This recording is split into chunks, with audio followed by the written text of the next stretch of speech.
नमस्कार दोस्तों, आपका बहुत बहुत स्वागत है आपके खास चैनल रेटेड पर। आज हम लेकर आए हैं आपके सामने Bipin Chandra history of modern India, यानी मॉडर्न इंडिया की हम बिपिन चंद्रा की हिस्ट्री की बुक लेकर आए हैं। लेकिन इंग्लिश मीडियम के स्टूडेंट तो खुश हो जाएंगे, हिंदी मीडियम के स्टूडेंट सोचते हैं सर आप हिंदी मीडियम की बुक्स का भी रिव्यू किया करें। तो ठीक है, हम हिंदी मीडियम की बुक्स का भी रिव्यू करते हैं आज। तो बिपिन चंद्रा आधुनिक भारत का इतिहास और Bipin Chandra history of modern India, यानी मॉडर्न इंडिया की जो हिस्ट्री है उसका हिंदी मीडियम भी और इंग्लिश मीडियम भी दोनों बुक्स का रिव्यू करेंगे। ओरिएंट ब्लैक स्वान द्वारा पब्लिश की गई है। बात कर लेते हैं इनके प्राइस टैग की। तो प्राइस टैग इसमें 385 है, इसमें 285 है। तो इंग्लिश मीडियम की बुक थोड़ी सी महंगी है और जो हिंदी मीडियम बुक है वो थोड़ी सी सस्ती है। डिस्काउंट करके इंग्लिश मीडियम बुक आपको लगभग 350 की देखने को मिलती है और हिंदी मीडियम की बुक आपको लगभग 250 रुपए की देखने को मिल जाती है। बात कर लेते हैं इसमें नंबर ऑफ पेजेस की।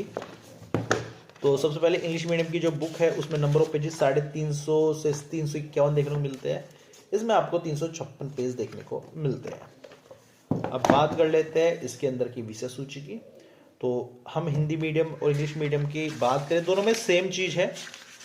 तो यहाँ पर आप देख सकते हैं कंटेंट है इसके अंदर, यहाँ पर कंटेंट है। कंटेंट का जो फंडा है थोड़ा सा अलग दिया गया है, देखिएगा आप देखिएगा मुगल एम्पायर से स्टार्ट किया गया है यहाँ पे पेज नंबर 1 से। ठीक है, आप देख सकते हैं यूरोपियन यहाँ पे शुरू हुआ है ये।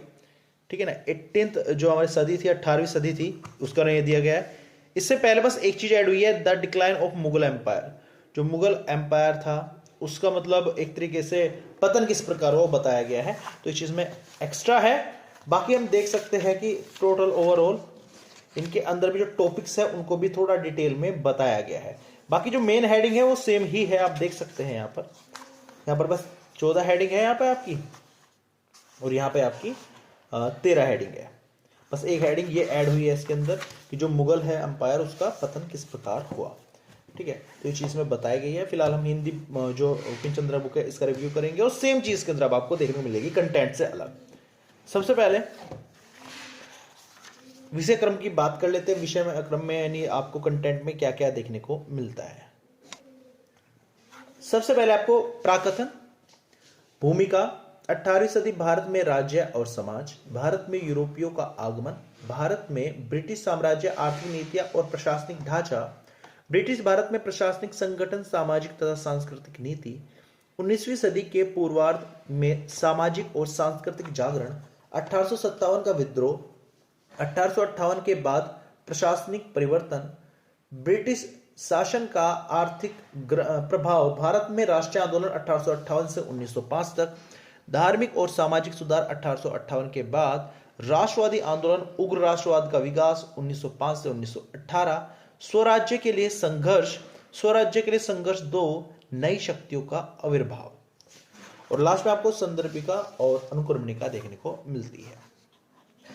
इसके बाद अगर हम बात करें इसके अंदर के मानचित्र क्रम की कि किस पेज पर कौन सा मानचित्र आपको देखने को मिलता है। 18वीं शताब्दी के पूर्वार्ध में भारत, वो आपको 7 नंबर पेज पर मिलेगा। 1705 ईस्वी में भारत में यूरोपीय कंपनियों के व्यापारिक केंद्र 40 पेज पर मिलेगा।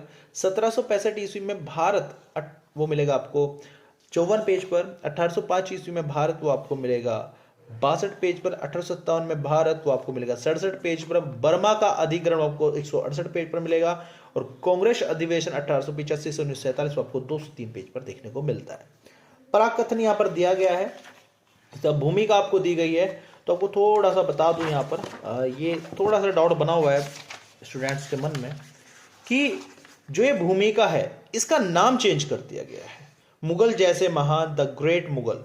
तो इंग्लिश मीडियम में हिंदी मीडियम में कोई डिफरेंस नहीं है, सेम मटेरियल है, बस ये जो भूमिका है इसको हटा के इसमें कन्वर्ट कर दिया गया है। बाकी जो रिव्यू करूंगा हिंदी का इंग्लिश का बिल्कुल सेम है। तो यहां पर अगर हम भूमिका की बात करें तो इसके अंदर ये चैप्टर थ्योरी पूरी थ्योरी भरी हुई है इसके अंदर। आगे चले, पहला चैप्टर आ चुका है 18वीं सदी में भारत में राज्य और समाज। इसमें आगे चलते हैं तो यहाँ पर राज्य और समाज के बारे में बताया गया है। यहाँ पर मैप दे दिया गया आपके समझने के लिए। आगे चलते हैं तो थ्योरी दी गई है, ओवरऑल थ्योरी है, कोई आपको डायग्राम है, कोई आपको फ्लो चार्ट या पॉइंट वाइज चीज आपको देखने को नहीं मिलती।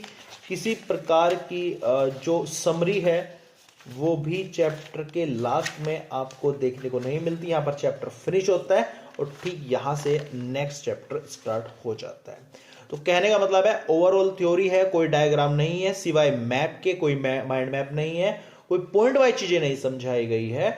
लास्ट में चैप्टर कोई समरी नहीं है, कोई ऑब्जेक्टिव टाइप क्वेश्चंस नहीं है, कोई सब्जेक्टिव टाइप क्वेश्चन नहीं है, बस थ्योरी इसके अंदर दी गई है, वो भी बड़ी बड़ी। तो अगर आप एक तरह से उपन्यास पढ़ सकते हैं, इजीली कहानी रूप में बना के समझ सकते हैं, तो ये बुक आपके लिए रामबाण का काम करेगी। लेकिन अगर आपको पॉइंट वाइज चीजें पढ़ने की जरूरत है या फिर पॉइंट वाइज चीजों को पढ़ने की आदत है और आप डायग्राम के बिना, फ्लो चार्ट के बिना समझने में आपको दिक्कत होती है, तो ये बुक आपके लिए बिल्कुल नहीं है। चाहे कितनी भी फेमस क्यों ना हो, कितने भी टॉपर्स के द्वारा रिकमेंडेड क्यों ना की जाती हो, ये इसके रेफरेंस बुक्स है जहां से आप इसकी बुक में जो दिया गया उसकी और डिटेल ले सकते हैं। लास्ट में इंडेक्स दिया गया है, मान के चलो आपको कोई टॉपिक दिया गया है, वो टॉपिक आपको कौन से पेज पर मिलेगा, यहां से आप सर्च कर सकते हैं।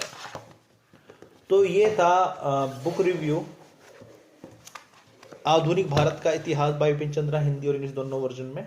और अगर मैं रेटिंग की बात करूं तो 5 में से मैं इसको 3 की रेटिंग दूंगा। जैसे बता चुका हूं इसकी कमियां, क्या क्या कमियां इसके अंदर है, चैप्टर क्लास में किस तरह के ऑब्जेक्टिव और सब्जेक्ट क्वेश्चन नहीं है जिससे कि कोई भी स्टूडेंट अपनी प्रैक्टिस नहीं कर सकता। दूसरी जो कमी है, समरी नहीं है चैप्टर क्लास में। तीसरी जो कमी है, किस प्रकार फ्लो चार्ट, पॉइंट वाइज चीजें नहीं समझाए गए, डायग्राम नहीं दिए गए, जिससे समझना थोड़ा सा डिफिकल्ट हो जाता है।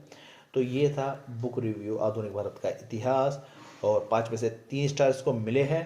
और उम्मीद करता हूँ वीडियो आपको अच्छी लगी। वीडियो अच्छी लगी प्लीज लाइक कर देना, चैनल को सब्सक्राइब जरूर कर देना, ताकि इस प्रकार की बुक रिव्यू की वीडियो आपके लिए लेकर आते रहे, ताकि किसी बुक को खरीदने से पहले एक बार आप देख जरूर ले किस बुक में आखिरकार है क्या, ताकि जिससे आपका ना तो टाइम वेस्ट हो और ना ही मनी वेस्ट हो। Thank you so much for watching this video.